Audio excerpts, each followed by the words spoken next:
Olá pessoal, sejam bem-vindos ao treinamento FirePath Sense pela Linux Solution.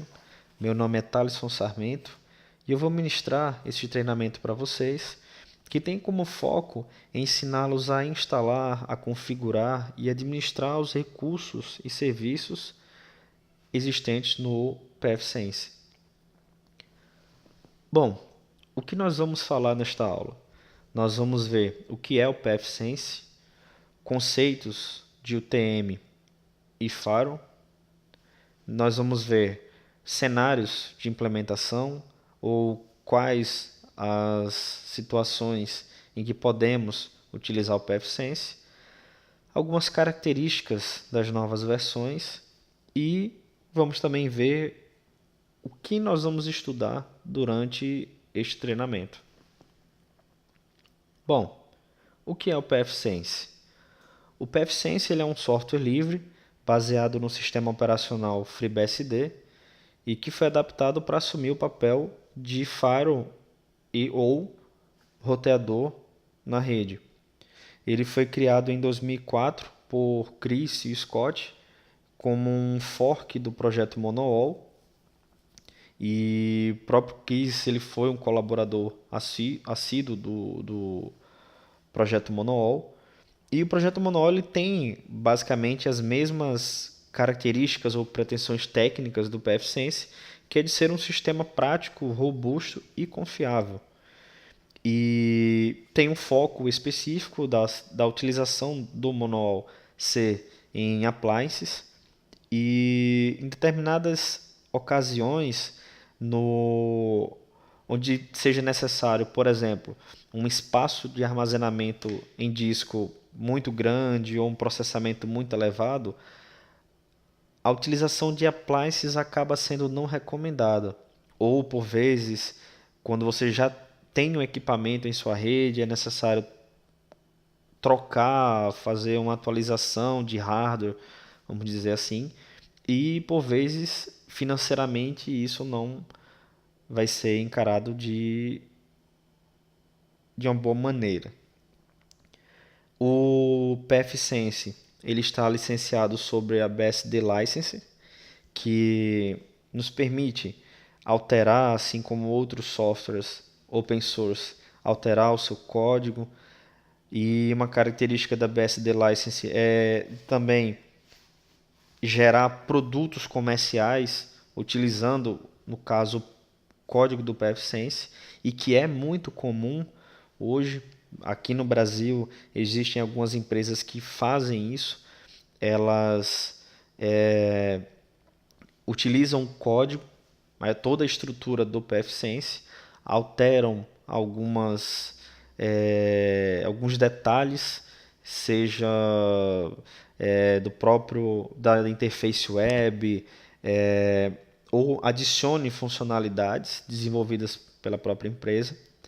Só que tem um detalhe, e que muitas empresas por vezes não se atentam para isso, é que PFSense ela é uma marca registrada.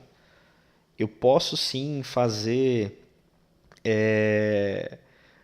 um fork do projeto, eu posso gerar um produto comercial, enfim. Porém, eu não posso, em hipótese alguma, utilizar a marca PFSense. E nestas empresas, eles geralmente desenvolvem o appliance, né? Utilizam o hardware mais o software e comercializam. E seguindo a ideologia de ser um sistema prático, assim como o Monowall, o PFSense ele tem o seu gerenciamento inteiramente via interface web. Ou seja, todos os recursos, seja instalação de pacotes, atualização de sistema, configuração e manutenção dos serviços, eu faço pela interface web. Eu também posso utilizar o console para executar alguns comandos que forem necessários, aplicar alguns patches, enfim. Eu posso também utilizar o console para administrar o sistema. Porém, torna-se muito mais prático utilizar a interface web para isso. E esta é a interface web ou Web Configurator, onde nós temos os menus que facilitam essa administração. Nós temos aí o dashboard como tela principal, onde são exibidas algumas informações do sistema, seja consumo de memória, de processamento, o uptime do sistema, as informações das interfaces.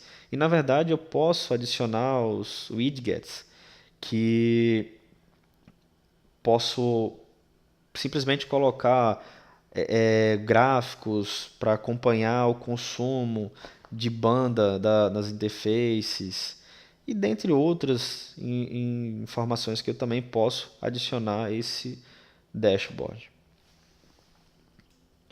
Bom, partindo agora para os conceitos de faro e UTM, estas duas imagens elas resumem, vamos dizer assim, basicamente o que seria o faro tradicional e uma UTM, que é uma central, a tradução, né, Central Unificada de Gerenciamento de Ameaças. E nós percebemos que temos inúmeras outras funcionalidades ou inúmeros recursos. Então, além de fazer o filtro de pacotes, de realizar ou bloqueios, liberações, enfim, seja de fazer redirecionamentos, todos os outros aspectos que envolvem um faro tradicional, a UTM ela traz diversas outras funcionalidades, como a utilização de um IDS, um sistema de detecção de intrusão, ou um sistema de prevenção de intrusão, seja o filtro de e-mails, seja um próprio antivírus para fazer já a filtragem de alguns acessos, associando também isso a um proxy para filtrar os acessos, tentar, na verdade, evitar que as máquinas da rede possam ser infectadas com determinados arquivos e assim por diante. Então eu tenho uma quantidade gigantesca de outros recursos resumidos em apenas um equipamento. E diferente se eu fosse fazer isso de uma forma, vamos dizer, tradicional, utilizando outras máquinas, outros servidores e assim por diante. Eu teria um trabalho maior, vamos dizer assim, dependendo do administrador da rede, para gerenciar estes recursos. E com a UTM eu tenho simplesmente todo um ambiente que me favorece essa administração, essa configuração e acompanhamento. E até por pessoas um pouco leigas ou gestores que precisem acompanhar os relatórios e assim por diante. Então, utilizando a UTM, nós temos essas possibilidades.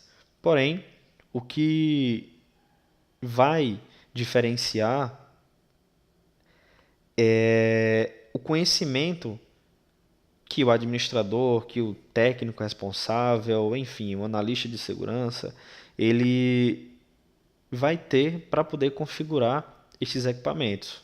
Porque de nada vai adiantar ter um equipamento com todas essas outras funcionalidades, com um poder de proteção, vamos dizer assim, se mesmo não souber configurar. Da mesma forma em que um firewall tradicional e que funciona muito bem, porém, se bem configurado. Isso é meio que óbvio. E por muitas vezes, em determinadas empresas, Existe um TM, existe todas as ferramentas para monitorar, para fazer acompanhamento, o filtro de informações, enfim, uma série de coisas. Porém, está mal configurado. Porém, não tem ninguém que acompanhe. é, Se a UTM precisa de atualizações de segurança, se os softwares realmente estão cumprindo o que se propõe a fazer, enfim. Então, é necessário sim que cada um tenha o conhecimento para poder administrar essas funcionalidades. E é bem aí onde o próprio PFSense ele se encaixa, porque nós temos no PFSense várias ferramentas livres que fazem e que cumprem estes papéis que eu citei anteriormente. Então, mais uma vez, vai ser necessário sim entender o que está funcionando e simplesmente não copiar e colar comandos sem saber ou sem ter a mínima ideia do que se está fazendo. Então, é uma coisa que eu costumo falar sempre para os alunos, que busquem entender, não busquem decorar, aprendam, tenham noção do que estão fazendo.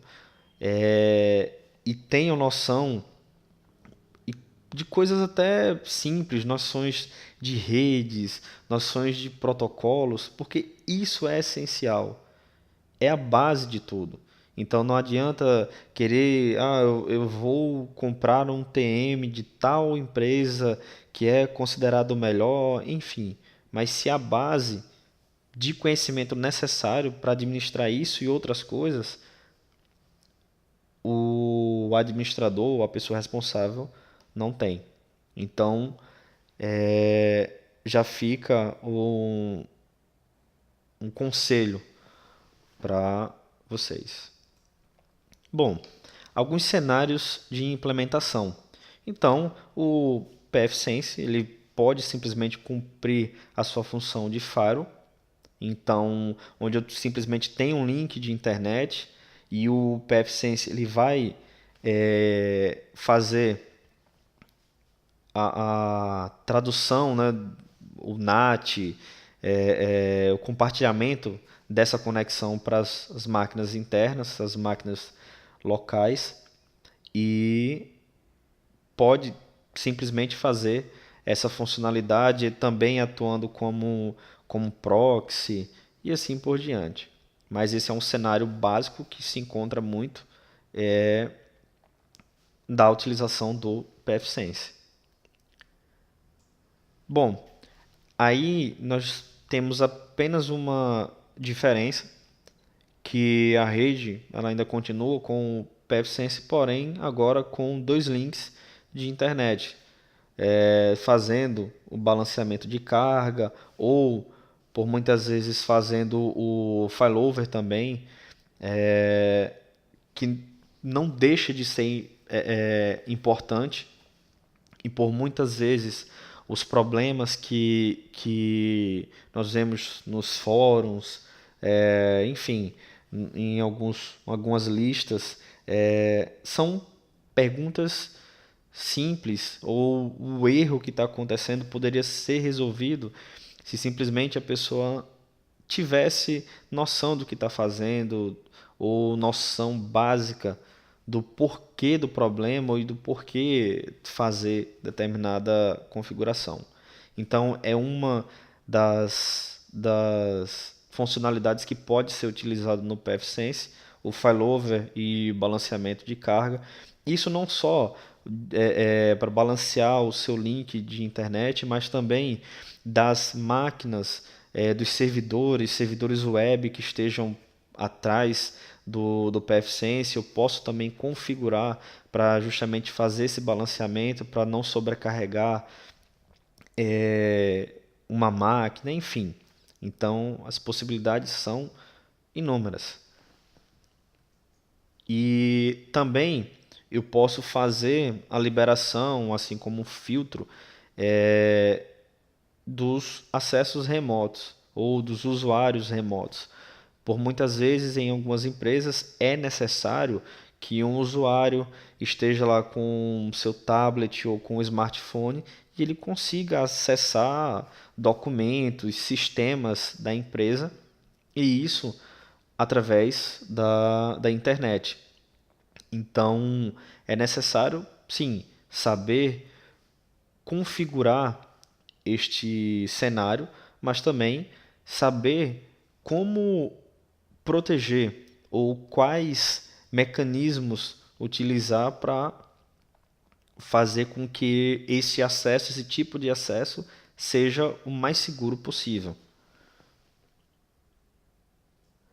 E um outro cenário comumente encontrado é a interligação entre matriz e filial ou filiais é, via túnel, né? Via VPN.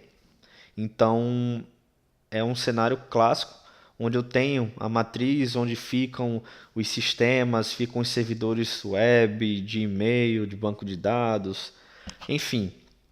E eu tenho a filial que precisa acessar os recursos. E por muitas vezes, por questão de infraestrutura, não é possível colocar um outro servidor, colocar uma infraestrutura, vamos dizer, decente. Então, necessário por vezes fazer essa interligação. Mais uma vez, é necessário sim executar o procedimento ou fechar esse túnel, como nós costumamos falar, mas saber o que está fazendo e tornar este túnel, tornar essa comunicação mais segura possível. Isso seja entre uma filial, entre duas, três, enfim, quantas forem necessárias, e os acessos também, os acessos remotos por funcionários, através de celulares e tablets e assim por diante. Então, o PFSense sim, ele pode ser utilizado e é utilizado muito nestes cenários que eu falei anteriormente. E o PFSense sim, ele pode ser embarcado, você pegar semelhante ao que é feito com o MikroTik, onde eu tenho a router board. Eu posso também pegar uma placa do mesmo jeito e embarcar o PFSense neste hardware e também utilizar da mesma maneira, com algumas limitações de processamento e como eu citei anteriormente sobre a questão do próprio monowall, mas também pode ser utilizado. E as principais, vamos dizer, algumas características das versões. A versão estável é a versão 2.2, que é baseada no FreeBSD 10.1. A, a versão a versão 2.0, por exemplo, era baseada no FreeBSD 8.1, enfim. E sim, cada uma com as suas características, com os novos recursos sendo implementados. E nós temos como principais características o suporte. Isso, na verdade, algumas dessas foram adicionadas a partir da versão 2.0. Por exemplo, a instalação via USB. Eu posso sim criar um pendrive lá de boot e fazer essa instalação também via USB. O suporte a conexões 3G e 4G em determinados ambientes, em determinadas localidades, onde a gente precisa ter ou um link de redundância, ou então simplesmente uma conexão para nos avisar que o link principal falhou, enfim. E nós podemos também utilizar as conexões 3G e 4G. a compatibilidade com o IPv6, é, que é uma das principais funcionalidades que foram adicionadas, né? Que foi muito esperada. E dentre outras, como as múltiplas zonas do Captive Portal, o gerenciamento de permissões dos usuários, como eu citei anteriormente, né, a facilidade do acesso, de ser um sistema prático, de ter todo o seu gerenciamento pela interface web e de facilitar ou de criar usuários, por exemplo, um usuário que precisa somente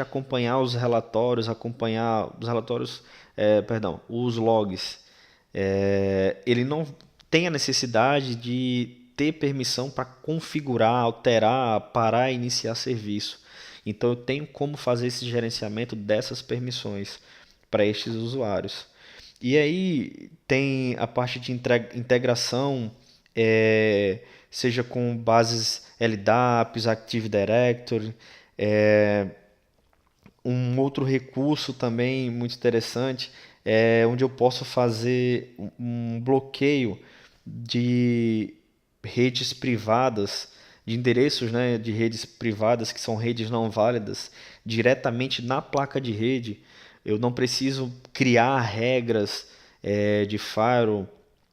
Eu posso simplesmente desmarcar a opção e ele simplesmente não vai nem fazer com que a placa de rede analise ou processe aquelas informações oriundas dessas redes. E seja parte de múltiplas conexões com IPsec, que foi algo que melhorou bastante. A parte de cluster, que eu posso utilizar, né? Eu posso criar um cluster com o pfSense, de ter justamente essa redundância, né? Através do próprio Carp, e justamente ter a redundância do, do equipamento mesmo. É, Só que eu vou precisar ter uma infraestrutura também que me permita fazer isso. E um detalhe que o pfSense ele usa o Packet Filter, que é um firewall utilizado no OpenBSD, padrão do OpenBSD, e foi portado também para o FreeBSD. E o pfSense ele usa o Packet Filter e usa também o IPFW, ou seja, eu tenho as duas opções. O IPFW ele é utilizado em algumas situações específicas, como gerenciamento de banda, né, a limitação de banda e assim por diante. Eu tenho essas opções. E também as funcionalidades do suporte à virtualização, né, com Hyper-V e dentre outras e outras. Que nesses dois links, na verdade eu coloquei da versão 2.2 e da versão 2.1, que são as novas funcionalidades, né, os novos recursos.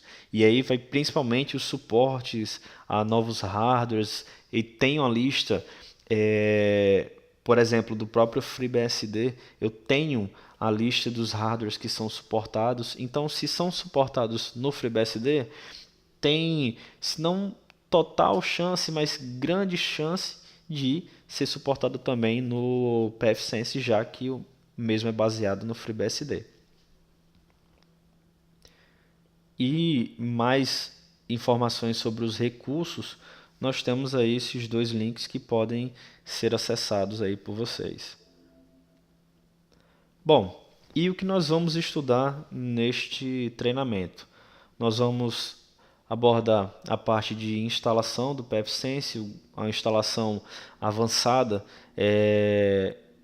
utilizando as opções existentes, a personalização da própria instalação, a atualização do sistema, as configurações essenciais, e eu citei NTP, configurações de interfaces da WAN, LAN e assim por diante, as configurações no Web Configurator, né, que é a interface web, e configurações do servidor DHCP, parte de reservas, abordar na verdade todas as opções disponíveis neste serviço, as configurações também do DNS, a parte de gerenciamento de usuários, como eu citei anteriormente, de os novos, um dos novos recursos ser esse, então nós vamos utilizar isso. A parte de configuração de firewall, né, anteriormente foi uma parte teórica de conceitos e logo após aí as regras, NAT, redirecionamento, aliases, IP virtual, DMZ, e assim como balanceamento de carga, redundância, failover, enfim, a parte de agendamento de tarefas e do monitoramento e registro das informações, a VPN no pfSense e a parte de backup e restauração de sistema. Então, esses são os assuntos. Então, vocês vão ter a oportunidade de não só ver os slides, mas a aula em si, e ter a oportunidade de rever. Está com dúvida, assiste uma vez, assiste duas vezes, enfim. Nós temos aí os mecanismos para esclarecer as dúvidas. Então, é isso. Então, vamos agora para a aula 2, abordando aí a instalação e outros recursos aí do pfSense. Até já.